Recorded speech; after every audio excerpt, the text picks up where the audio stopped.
Ethan, I'm moving you out of the CTO position. Get to Brandon North. The board is promoting you to vice president. My wife, Isabella Vance, the CEO, delivered the news with the same detached tone she'd used to point out a leaf on the sidewalk. As if this were the most mundane thing in the world, Brandon immediately chimed in, his voice dripping with passive-aggressive condescension. Easy there, Ethan. Isabella just thinks you've been working too hard. Time for you to take it easy. His eyes were filled with a raw, triumphant challenge, like a bantam rooster puffing out its chest. I stood there silently, looking at the two of them. One was the woman I had shared a bed with for 3 years, the beautiful and ruthless CEO of a publicly traded tech company, Isabella Vance.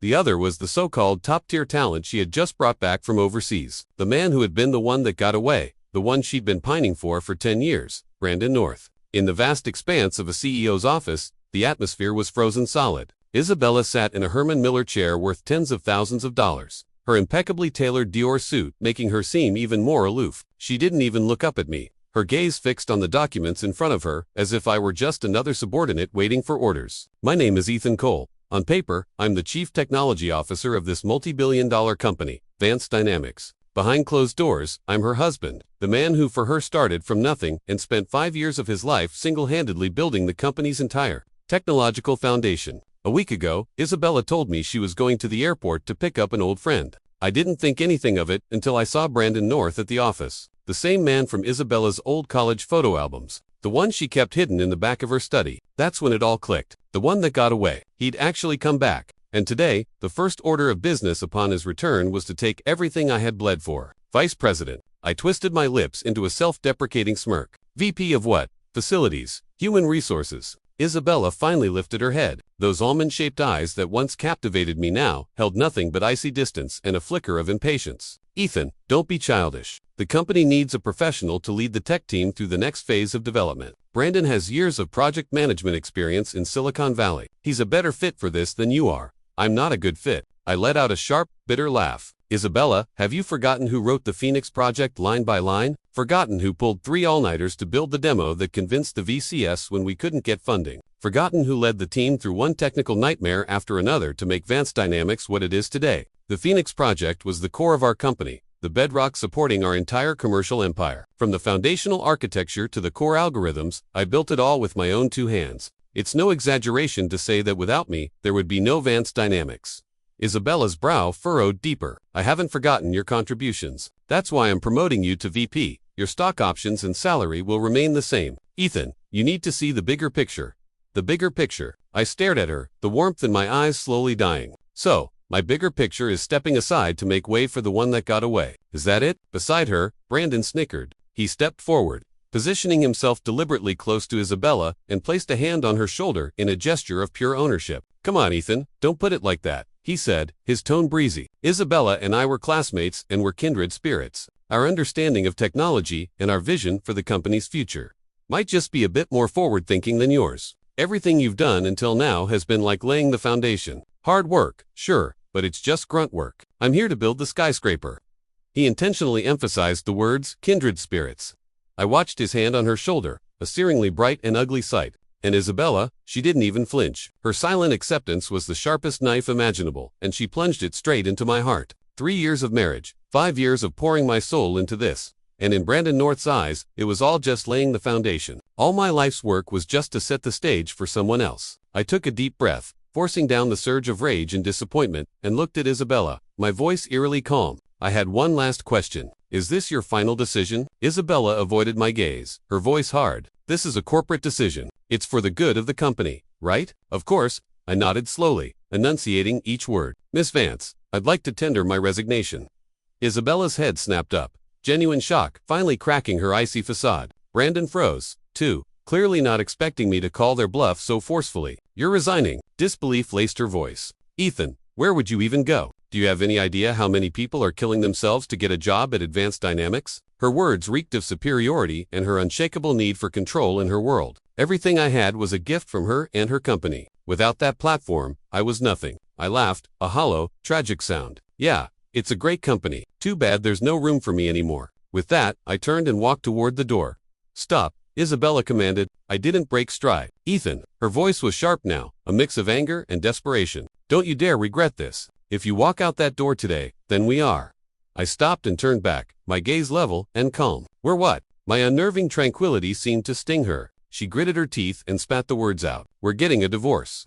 As she said it, a flicker of panic crossed her eyes, but it was instantly buried under a mask of cold authority. She thought it was her trump card, the one thing that could make me bend. After all, everyone knew how much Ethan Cole loved Isabella Vance. Brandon's face, meanwhile, was plastered with a triumphant, undisguised smirk. This was the moment he had been waiting for, but I just held her gaze, and then slowly and clearly I said 3 words. Fine, let's do it. The air in the room went still. The expressions on Isabella's and Brandon's faces were frozen, like a movie paused on a frame of absurd disbelief. Isabella had probably imagined 1,000 different reactions from me, begging, crying, screaming, fighting, but she never imagined I would agree to a divorce so calmly, so decisively. What did you say? Her voice trembled as if she couldn't trust her own ears. I walked back towards her, stopping at the edge of the massive desk and looked down at her. For the first time, I saw the woman I had loved for 5 years through the eyes of a complete stranger. I said, fine, let's get a divorce. I repeated, my tone flat. When? Where? City Hall. Just have a lawyer draw up the papers and send them to me. How do you want to split the assets? The color drained from Isabella's face. Her prized composure, her absolute control shattered in an instant. She had always believed I loved her so deeply that I couldn't live without her, let alone without the empire she had built. That's why she felt so secure bringing Brandon back, so brazen in stripping me of everything right in front of him. She thought that by tossing me a few scraps, a meaningless VP title, I would gratefully accept my place and clear the way for her long-lost love. She miscalculated.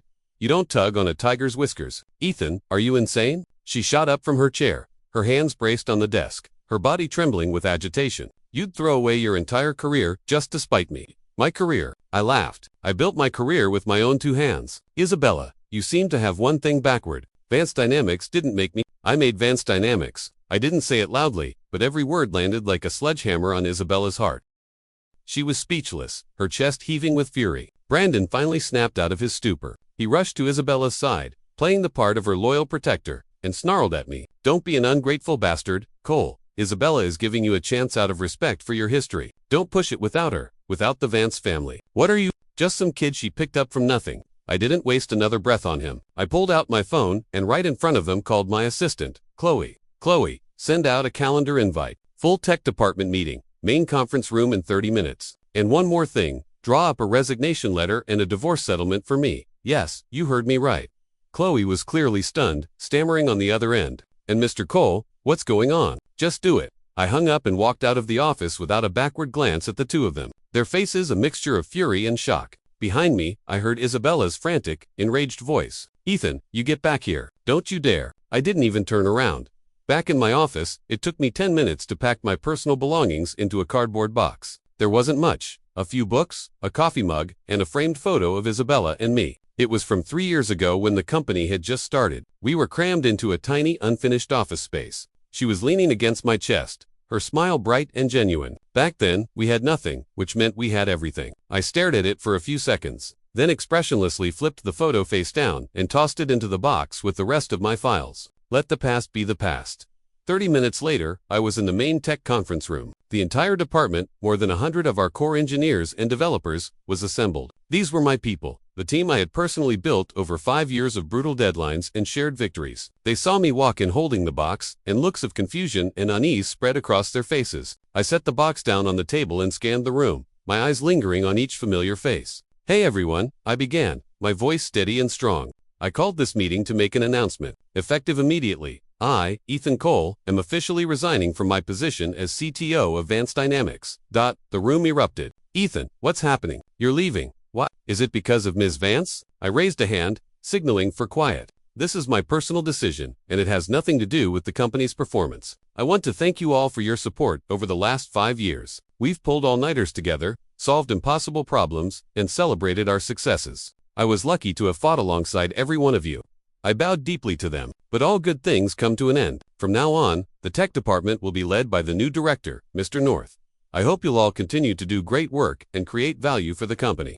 The team exchanged uneasy glances. I could see the anger and disappointment in their eyes. The team's lead architect, and my right-hand man, a grizzled veteran everyone called Pops, was the first to stand up. His voice was a low growl. If you're leaving, Ethan, then I'm right behind you. I'm not staying at this damn company without you. He's right. Wherever you go, we go. Who's going to maintain the Phoenix project without you? That new guy doesn't know a damn thing about it.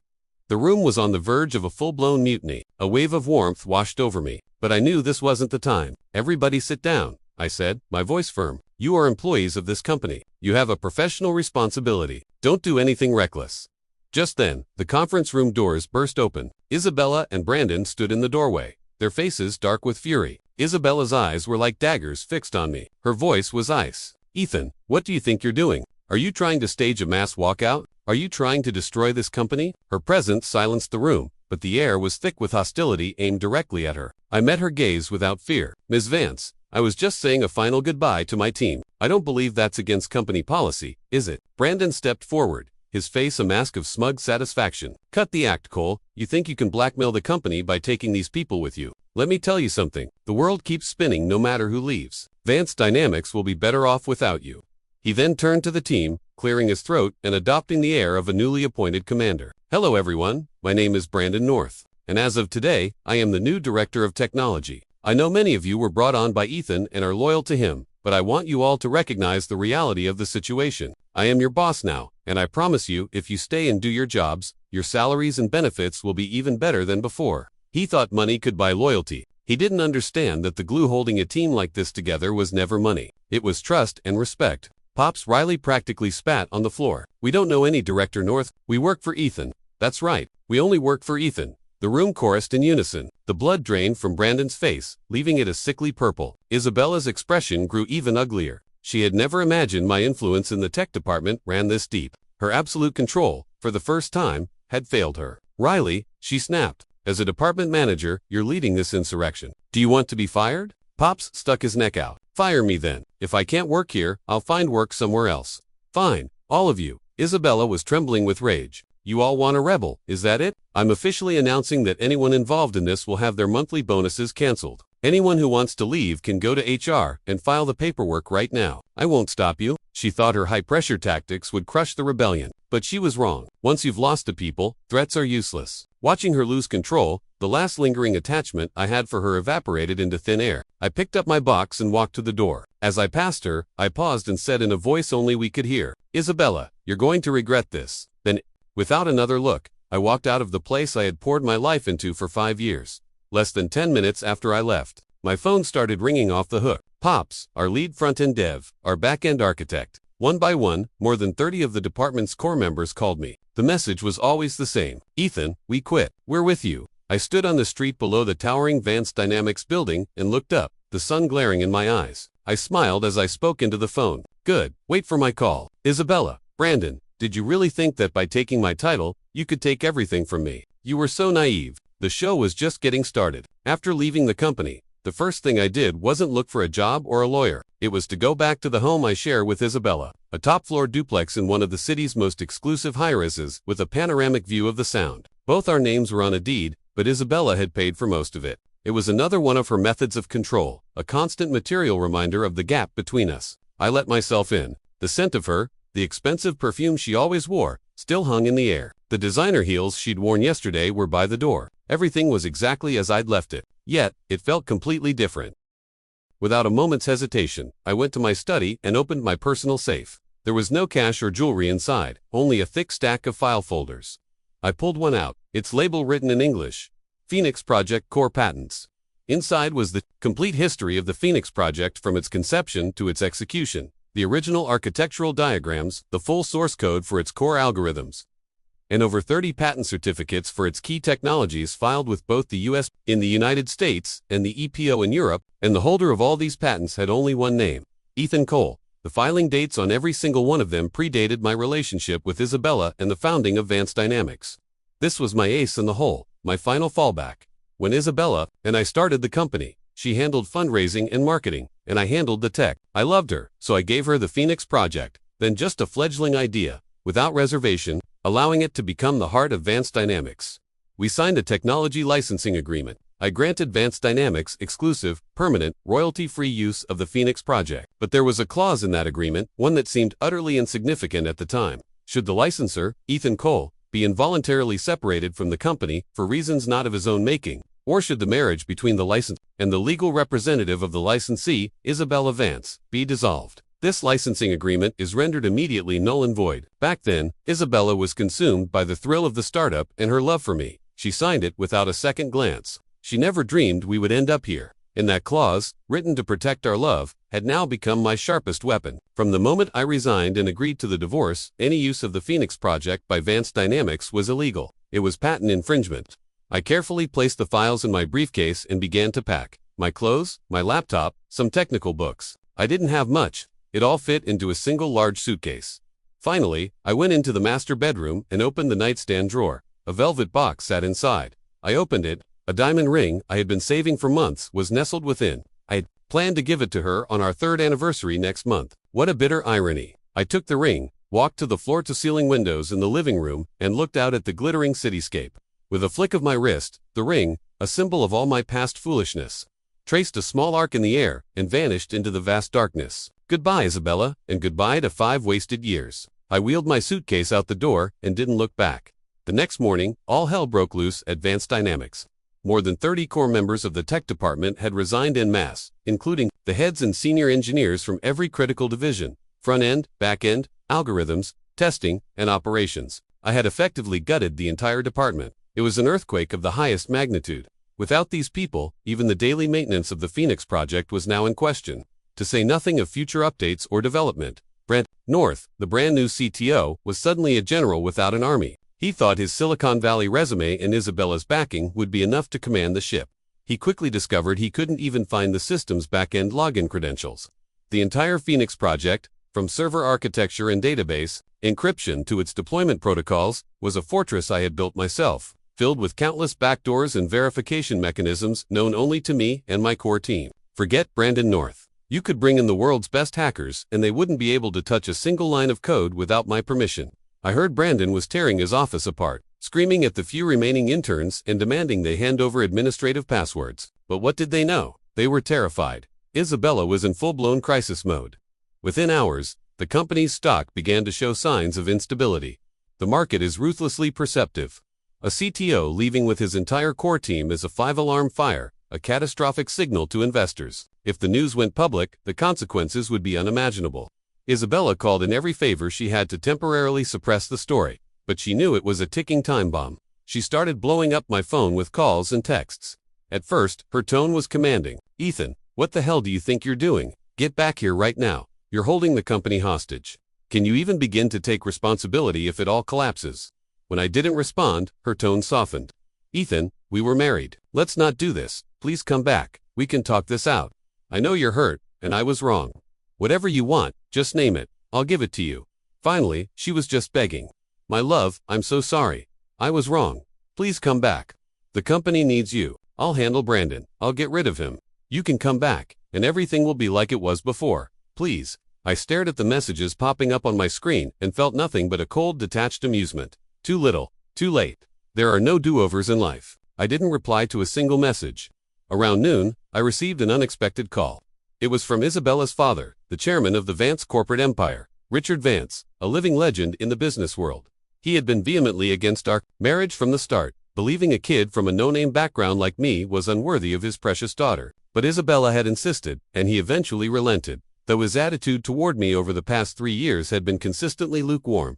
"Ethan," his voice was deep and authoritative, but laced with a hint of weariness.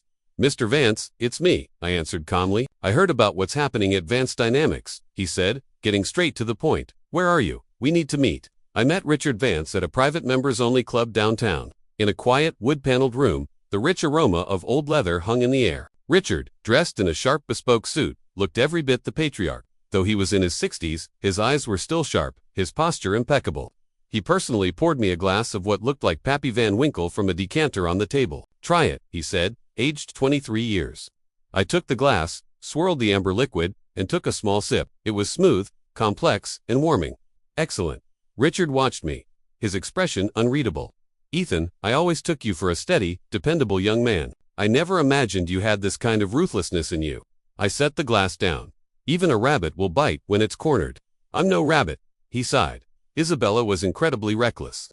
I met that Brandon North. He's all talk. A slick salesman who can't deliver. She was fooled by him. She wasn't fooled. She was willing. I corrected him, cutting through the pretense. Mr. Vance, if you asked me here today to plead her case, then we can end this conversation right now. His eyes flickered, surprised by my directness. Don't be so hasty, son, he said, taking a sip of his own drink. I know you're angry, so let's make a deal. I'll make Isabella fire Brandon North immediately. You come back to the company, same position, same authority. And I will have the board issue you an additional 5% of the company's stock. Consider it an apology from the Vance family. 5% Advanced Dynamics' current valuation was worth over $500 million. The old fox knew what he was doing. It was an offer most people couldn't refuse, but I wasn't most people.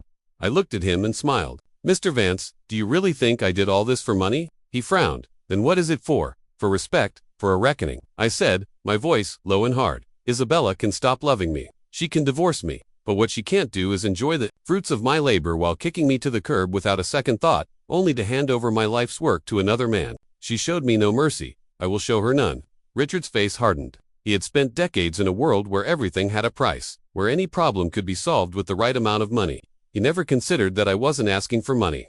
Ethan, it's always wise to leave yourself an exit, he said, his voice turning cold. Don't forget, you and Isabella are still legally married. What you're doing could be considered malicious destruction of marital assets. If this goes to court, it won't end well for you. He was threatening me. He had no idea who he was dealing with. I reached into my briefcase, pulled out the folder, and slid it across the table. Before we talk about the law, Mr. Vance, maybe you should take a look at this. He opened the folder with a suspicious frown, as his eyes fell upon the stacks of patent certificates, each embossed with the official seals of the USPTO and EPO. The color drained from his weathered face. For the first time, I saw genuine shock in his eyes. His hand trembled slightly as he flipped through the pages, his complexion growing paler with each one. He was a brilliant businessman. He understood immediately what those patents meant. They meant that the intellectual property for the Phoenix Project, all of it, belonged to me, Ethan Cole, and me alone. It had nothing to do with Vance Dynamics. In Vance Dynamics, the multi-billion-dollar public company had built its entire business, every single product, on top of the Phoenix Project. Without it, Vance Dynamics was a castle built on sand, ready to collapse at the slightest push. How is this possible? Richard's voice was shaky. When did you file for these? Before I ever met your daughter, I replied coolly. His head shot up. He stared at me, his eyes wide with a mixture of horror and disbelief. He finally understood. I wasn't throwing a tantrum. I wasn't being emotional. I had the power to burn his daughter's empire to the ground. What do you want? He asked, his voice barely a whisper. I leaned forward, locking his gaze, and said each word with chilling clarity. I want Isabella to walk away with nothing. No, that wasn't quite right. I want a divorce. The asset division is simple. I don't want a single penny of our marital property. The penthouse, the cars, the bank accounts, it's all hers. I'll be the one to walk away with nothing. Richard stared, utterly baffled. He couldn't comprehend my terms. No money, just a divorce. It defied all logic. Seeing the confusion in his eyes, I continued. However, I have two other conditions. First, I want Isabella, on behalf of Vance Dynamics, to publish a full-page apology in the top 3 financial news publications. Think the Wall Street Journal and Bloomberg. It will run for 3 consecutive days.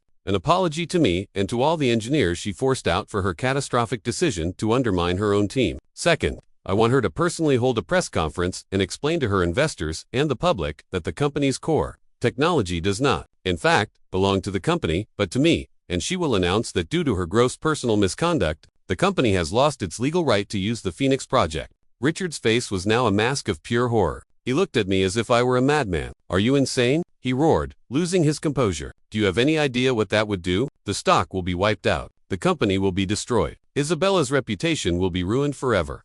I know. I calmly picked up my glass, observing the rich color of the scotch. I want her to tear down everything she's so proud of with her own 2 hands. I want her to know what it feels like to fall from the heavens and hit rock bottom. You're trying to destroy her. This is pure revenge, he sputtered, trembling with rage. It is revenge, I admitted without shame. Mr. Vance, this is excellent scotch. Enjoy it. My terms are on the table. You have 3 days. If I don't see the results I'm looking for by then, my lawyers will be delivering infringement notices not only to Vance Dynamics but to the international courts in the US and Europe. With that, I stood, straightened my jacket, and walked out of the room. I left him there with a choice he couldn't win in a room filled with suffocating silence. I had underestimated Isabella's pride and overestimated Richard's decisiveness. They didn't accept my terms. Perhaps they thought I was bluffing, or maybe they were desperately searching for a way out of the corner I had painted them into. That afternoon, Isabella had headhunters scouring the market, offering double, even triple the going rate in a frantic attempt to rebuild her tech team. Brandon North, Meanwhile, swore to her that if she gave him 1 month, he could build a new system, something even better than the Phoenix Project. And Isabella believed him. Or rather, she chose to believe in a fantasy rather than humble herself and admit she was wrong. She even sent out a company-wide memo denouncing me as a traitor who had manipulated my colleagues for personal gain. She declared that any employee who had left with me would be blacklisted from the industry and never be rehired by Vance Dynamics. It was a vicious, vindictive move. Panic began to set in among my former colleagues. My phone rang with worried calls asking what we were going to do.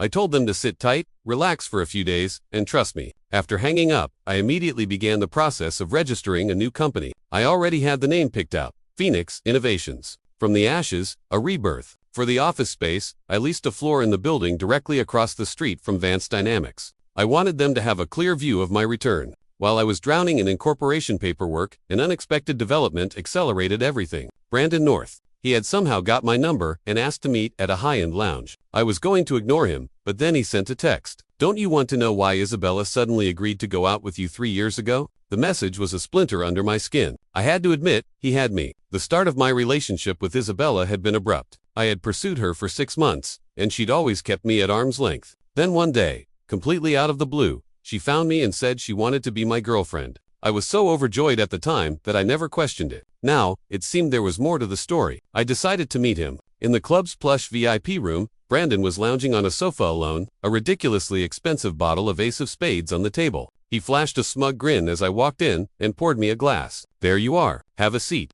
I remained standing, ignoring the drink. "Get to the point. I don't have time to waste with you." He wasn't fazed. He leaned back, swirling his champagne flute. "You know, Ethan, I almost feel sorry for you. You thought you married the woman of your dreams, but in reality, you were just the rebound, a placeholder." My blood ran cold. "What are you talking about?" Brandon savored the pained look on my face, clearly enjoying the power trip. 3 years ago, I had to leave the country because of a family emergency. Before I left, I told Isabella that when I came back, I was going to marry her. I didn't realize I'd be gone for 2 years. By the time I got things sorted and tried to get in touch, I found out she was already married to you. He took a sip of champagne. "Did you know she never loved you? The only reason she chose you was because of your name, Ethan. She told me that every time she said Ethan, it felt like she was saying my name, Brandon. She was looking at you, but she was thinking of me." Boom, my world went silent. So that's what it was. I was nothing more than a ridiculous stand-in. My 5 years of devotion, our 3 years of marriage, it was all just a shadow play she performed for herself to pass the time. My heart felt like it was being squeezed in a vice. The pain so intense I could barely breathe. Seeing my anguish, Brandon's grin widened. "So, here's my advice. Be smart about this. Hand over the Phoenix Project source code and all the credentials. I'll talk to Isabella. Get her to give you a nice severance package and you can disappear quietly. Otherwise," his expression turned ugly. "Otherwise, I have no problem destroying your reputation completely." I stared at him, the rage building inside me, threatening to burn away the last of my self-control. But I held it back. Slowly, deliberately, I let a smile spread across my face. It was a smile utterly devoid of warmth. "Brandon," I said, looking him dead in the eye, "thank you for telling me this." "Oh," he raised an eyebrow, thinking I was folding, finally seeing reason. "Yeah, I am," I said, my smile growing wider. I was going to leave Isabella with a shred of dignity, but now I see there's no need for that at all. I reached into my pocket, pulled out a digital voice recorder, and pressed play. Brandon's smug voice filled the silent room. "You thought you married the woman of your dreams, but in reality, you were just a rebound, a placeholder. She never loved you. The only reason she chose you was because of your name, Ethan." The color drained from Brandon's face, his arrogance instantly replaced by panic. "You recorded me." He lunged forward, trying to grab the recorder. I stepped back, pocketing the device, my eyes cold as steel. "Brandon, you and your precious Isabella should get ready. I'm about to send you a gift." I turned and walked out, leaving him standing amidst the wreckage of his own making. The sound of his furious roar and a shattering champagne bottle echoing behind me. I didn't release the recording right away. That was a card to be played at the most critical moment for maximum impact. The third day came and went. There was complete silence from Isabella and Vance Dynamics. No apology, no press conference. They had chosen the most foolish path possible: defiance. Fine, you were offered a way out, and you chose the path to ruin. I didn't hesitate. I called my legal team. "It's time." Within 30 minutes, a cease and desist letter from one of the nation's top law firms was delivered to the legal department at Advanced Dynamics. The contents were simple but devastating. A formal notice that per the trigger clause in the licensing agreement, Mr. Ethan Cole had unilaterally terminated all authorization for the use of the Phoenix Project. A demand that Vance Dynamics immediately cease all commercial use of the Phoenix Project to avoid a patent infringement lawsuit. Attached were copies of the patent certificates for every core technology of the Phoenix Project as evidence. The letter was a bomb that detonated inside the executive suite. When Isabella saw the patents she never knew existed, all bearing the name Ethan Cole, her world tilted on its axis. She had always assumed the Phoenix Project was a company asset, something she owned and controlled. It had never occurred to her that the crown jewel of her empire had never been hers to begin with. And now, I was taking it back. Her head of legal, his face ashen, confirmed it all. The patents were ironclad and protected under international law. If they went to court, Vance Dynamics had a 0% chance of winning. Worse, because infringement was already occurring. The company was facing a lawsuit for damages that could climb into the billions. Isabella collapsed into her chair, her face a pale mask of shock. She finally understood what a formidable enemy she had made. She thought she had been in control, but from the very beginning, she had been a player in my game. Meanwhile, Brandon's grand plan to build a new system had hit a brick wall. He had arrogantly promised to deliver in a month, but after a week, he hadn't even managed to decipher the basic logic of the Phoenix Project's architecture. The Phoenix Project was my masterpiece, a fusion of cutting-edge distributed architecture, microservices, and AI algorithms that had cost me years of blood, sweat, and tears. Its complexity was a fortress he couldn't begin to scale. He and his hastily assembled team of mercenaries were like a band of cavemen trying to reverse engineer a starship. It was pathetic. Besieged from all sides, Isabella finally broke. My phone rang. It was her this time. Her voice was trembling with pure fear. "Ethan, we need to talk. Please, I'm begging you." I didn't hang up. I just said, "I gave you your chance. I know I was wrong. I was so wrong," she cried, her voice cracking. "Why are you doing this to me? Did all our years together mean nothing to you? Mean something?" I let out a cold laugh. "Isabella, you want to talk about our relationship now. Where was that sentiment when you threw me out like trash for your old flame? Where was it when Brandon told me to my face that I was just a I heard her sharp intake of breath on the other end. "What did he tell you?" "It doesn't matter anymore," I said, cutting her off. "Isabella, once the arrow leaves the bow, you can't call it back. The game has started, and I'm the one dealing the cards."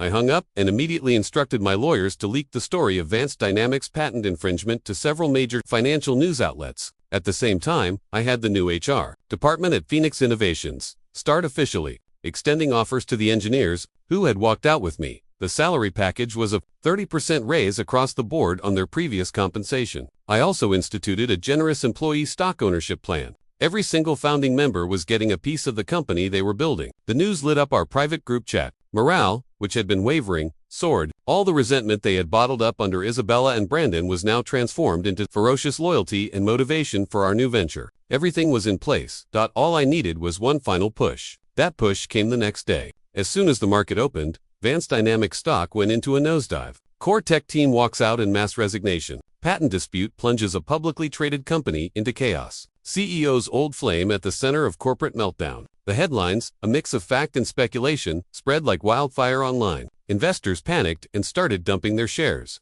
In a single morning, the stock plummeted by 30%, wiping out nearly $3 billion in market value. And that was just the beginning. That afternoon, Phoenix Innovations held its first official press conference. For the first time, I, Ethan Cole, stood before the world as the founder and CEO of Phoenix Innovations and the sole patent holder of the Phoenix Project. Facing a sea of cameras and reporters, I felt no nerves at all. I laid out the technological superiority of the Phoenix Project, displayed the patent documentation, and explained my vision for Phoenix Innovations, a company dedicated to creating truly groundbreaking proprietary technology. I never mentioned Vance Dynamics by name. I never said a single bad word about Isabella. I didn't have to. My presence, my new title, and the very existence of my company was a fatal blow. Everyone in that room and everyone watching understood the truth. Vance Dynamics was finished. It was a hollowed-out shell destined to sink.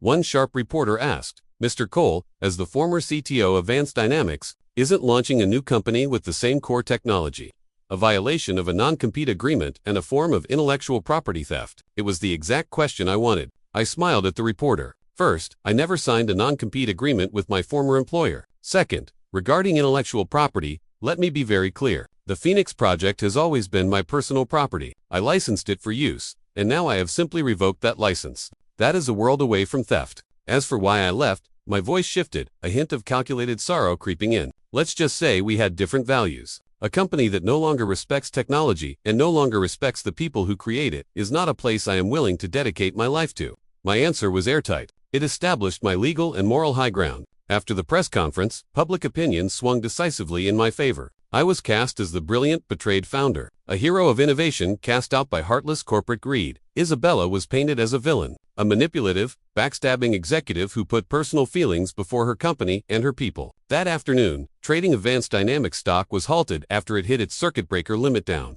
The company's phone lines were overwhelmed. Investors demanded their money back. Partners terminated their contracts, and the remaining employees descended into chaos. Isabella and Richard used every connection they had to try and control the narrative, to issue denials and clarifications. But faced with the hard, undeniable facts, their efforts were utterly futile. That evening, I got a text from Isabella. It was only 3 words: I give up.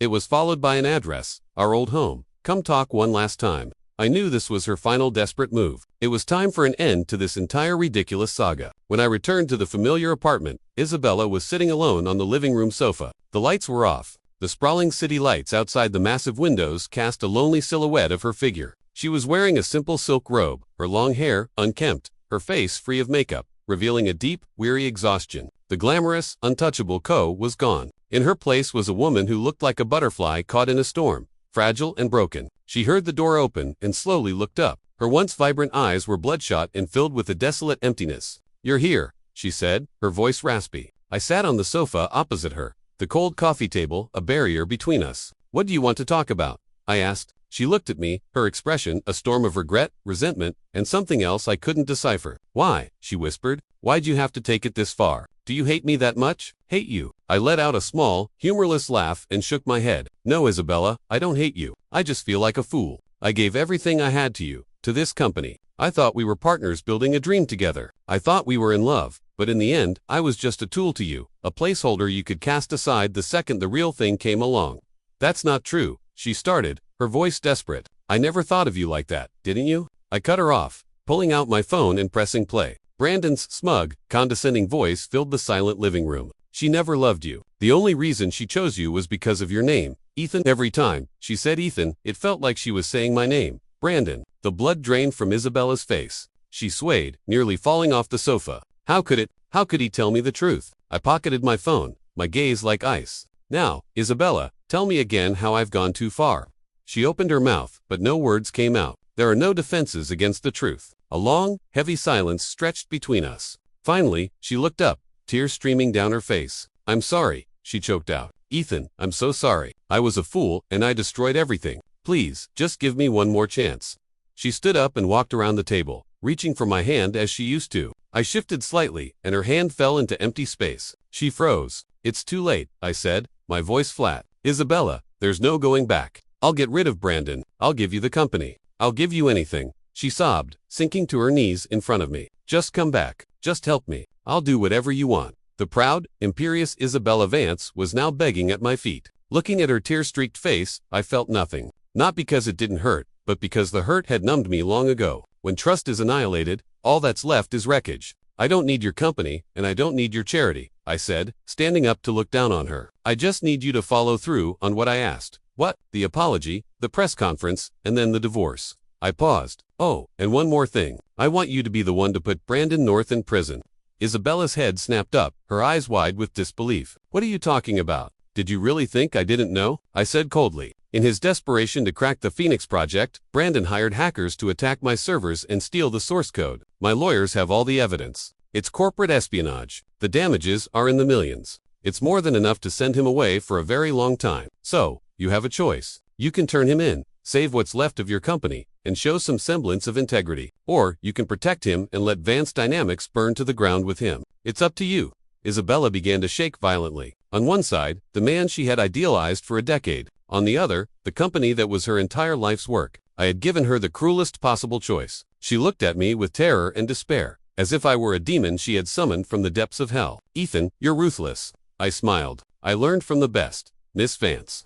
In the end, Isabella chose her company. Perhaps, that perfect, idealized love she held onto for a decade couldn't withstand the threat of absolute ruin. Or maybe she still held on to one last desperate fantasy that if she could just save the company, she could somehow save us too. 3 days later, Vance Dynamics held another press conference. Isabella stood at the podium, gaunt and hollow. She looked into the cameras and bowed deeply. As I had demanded, she confessed to her catastrophic leadership failures and issued a public apology to me and the entire team that had left. She admitted that the intellectual property for the Phoenix project belonged to me, and that the company had been operating illegally. And then she dropped the final bombshell. She announced that the former director of technology, Brandon North, was under police investigation for suspected corporate espionage, and that the company was cooperating fully with the authorities. The room erupted. It wasn't a PR event. It was a public confession and an execution. Isabella had with her own hands nailed both herself and her long-lost love to the cross. The news broke just as Brandon was attempting to flee the country. He was arrested at the airport. He was now facing the full force of the law.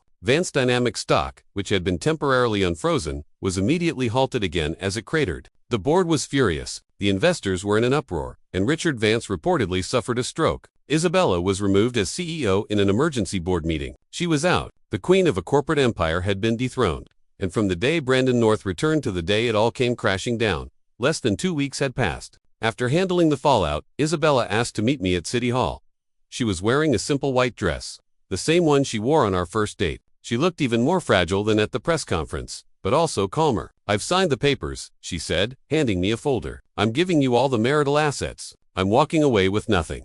I glanced at the documents. "No, we'll stick to the original plan. You keep the assets. I'll walk away with nothing." Our original agreement was a simple 50-50 split of communal property, but the penthouse and the luxury cars were all things she had purchased before our marriage. My walking away with nothing was simply me taking what was mine and foregoing my claim on our shared savings and investments. Her offer was to give me everything, including her premarital assets. She looked at me, her eyes welling up. "Please, just take it as compensation." "I don't need it," I said, pushing the folder back. "Isabella, I didn't do any of this for your money." She fell silent. We walked into the courthouse together, two strangers who knew everything about each other. The process was quick. In less than 10 minutes, our marriage license was replaced by divorce decrees. As we stepped back outside, the sunlight was blinding. I felt a profound sense of release, as if a massive weight had been lifted from my shoulders. "Ethan," Isabella said quietly, stopping me. I turned back. She looked at me with a desperate, pleading hope in her eyes. Is there any chance for us? "I can wait. I'll wait for you to stop being angry, for you to forgive me." I looked at her face, the face I was once obsessed with, and felt nothing. "Isabella," I said calmly, "do you know why a phoenix is called a phoenix?" She looked confused. "Because it's reborn from the ashes. It rises and flies toward a new sky. It doesn't turn back to sift through the cinders of its past." Without another glance, I turned and walked away. Behind me, I could hear the sound of her choked, hopeless sobs. I didn't look back, not even once. Life after the divorce was quiet and intensely busy. Phoenix Innovations was on a rocket ship. With the core team from Vance Dynamics, we hit the ground running. Many of our old clients, having learned the truth, switched their contracts over to us. They needed reliable technology, and my team was the gold standard. I promoted Pops Riley to CTO, and he led the team with renewed vigor, optimizing our systems and developing new products around the clock. In just 3 months, we launched a new enterprise-level SaaS platform that blew the old Phoenix project out of the water. Phoenix Innovations became an overnight sensation. Venture capitalists swarmed, but I turned most of them down, choosing to partner with a top-tier firm that truly understood our technology and vision. The valuation of our seed round set a new industry record. I, Ethan Cole, went from a discarded CTO to the hottest rising star in the tech world. Meanwhile, Vance Dynamics was sinking. Without its core technology, its team, or the trust of its clients, the former multi-billion-dollar giant collapsed. The stock price fell from over $100 a share to less than $5, teetering on the edge of being delisted. The board brought in new investors to salvage what they could. The Vance family was forced to sell their controlling stake for pennies on the dollar to avoid complete ruin. Isabella was completely wiped out. She had lost everything: her company, her reputation, her fortune. I heard she sold the penthouse and moved into a small apartment. Someone saw her crying alone at a bus stop late one night. Richard Vance never recovered from a stroke, and the once powerful Vance family faded into obscurity. When I heard the news, I was in our new office, popping champagne with my team to celebrate our 1 millionth user. The bubbles sparkled under the lights. The room filled with laughter and excitement. I felt no pleasure in her downfall, no pity, just a quiet sense of finality. They made their choices. They reaped the consequences. I had simply taken back what was mine and made them pay the price for their betrayal. That was enough. 1 year later, I was backstage adjusting my tie before giving the keynote at our Series B funding announcement. My assistant, Chloe, the same one who had followed me from the beginning, walked over with a folder. "Everything's ready, Ethan," she said, her eyes shining with admiration. I smiled, taking the folder. "Thanks, Chloe. I couldn't have done it without you." Over the past year, she had become my indispensable right hand, and a quiet, unspoken affection had grown between us. But I wasn't ready for a new relationship. Not yet.